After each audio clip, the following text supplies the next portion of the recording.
Alors nous sommes le samedi 13 mai 2017, nous sommes de retour à hier, j'ai quelqu'un à côté de moi, je vais lui demander de se présenter, bonjour. Lucien Aymar, ancien coureur cycliste. Eh ben dites donc, quelle surprise, hein. Je ne pensais pas véritablement vous voir un jour, hein. Vous êtes devant moi, ça remonte à quelle année? Eh bien, disons que j'ai commencé ma carrière en 55, amateur, et je terminais en 74, après 20 ans de carrière, 10 ans amateur et 10 ans professionnel. Et vous faites quoi maintenant? Mais maintenant je suis à la retraite, ça y est, donc j'ai été pendant des années cadre technique à la Fédération française de cyclisme et au ministère, et j'ai repris ma retraite depuis quelques années. Alors ça c'est pour maintenant, on va bien sûr parler du passé, parce qu'on vous connaît, un petit survol de votre carrière. Comme je disais, j'ai fait 9 Tours de France, et j'ai fait les Jeux Olympiques à Tokyo, les Jeux Méditerranéens à Naples, les Jeux de l'Amitié à Dakar, j'ai fait les Championnats du Monde, j'ai fait 750 000 km à vélo en 20 ans, c'est disons la grande carrière de 20 ans de vélo.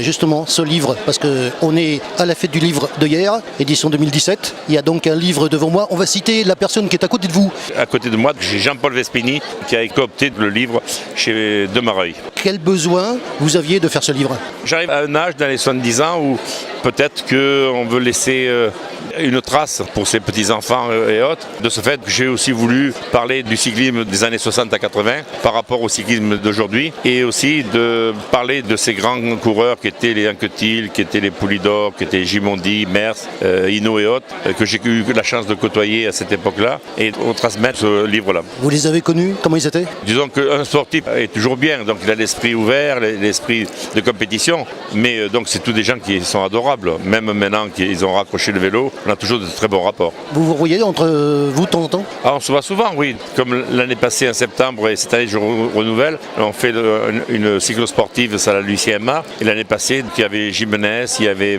Mota qui sont venus, et des tas de coureurs. Cette année, on va renouveler ça avec Hinault, avec Santos Gimondi. Moi, je vais revenir au livre, hein, puisqu'on est là, je dis, à la fête du livre, avec ce livre qui est devant nous. Il y a du monde qui s'arrête devant vous? Oui, ce livre, ça fait... On se souvient de vous? Ah oui, oui. Comme moi, par exemple? Oui, mais disons qu'il y a beaucoup de gens qui s'arrêtent, et si ce n'est pas ceux qui de ma génération, c'est les enfants qui disent oui, je veux faire un cadeau à mon père en lui offrant ce livre-là, ça va lui rappeler les souvenirs de 60 à 80. Justement, vous aviez la télévision à l'époque. Comment ça se passait, les rapports entre vous et la télé? Alors, très bien, donc à l'époque, mon époque, c'était Chapat qui était là. Justement, oui. Et donc ça se passait assez bien. La télévision, c'était la télévision des années 70, 60, ça n'a rien à voir avec la télévision d'aujourd'hui. Parce que les Chapat, c'était des monuments du sport à l'époque, comme Couder, comme Citroën. C'était l'époque où les journalistes de télévision étaient connus et reconnus. Ils faisaient vivre le sport au travers des images et du son qu'ils transmettaient. D'anciens sportifs, quelquefois? Oui, des anciens sportifs, oui. Mais maintenant, de plus en plus, il y a des anciens sportifs qui sont chroniqueurs à la télévision. Mais à l'époque, non. Les anciens coureurs n'étaient pas encore prêts pour se lancer dans cette aventure de télévision. Le livre est sorti quand? Il est sorti en juillet 2016, c'est-à-dire qu'il a 8 mois, oui. Le temps des champions, révélation et confidence de l'ami Jacques Anquetil.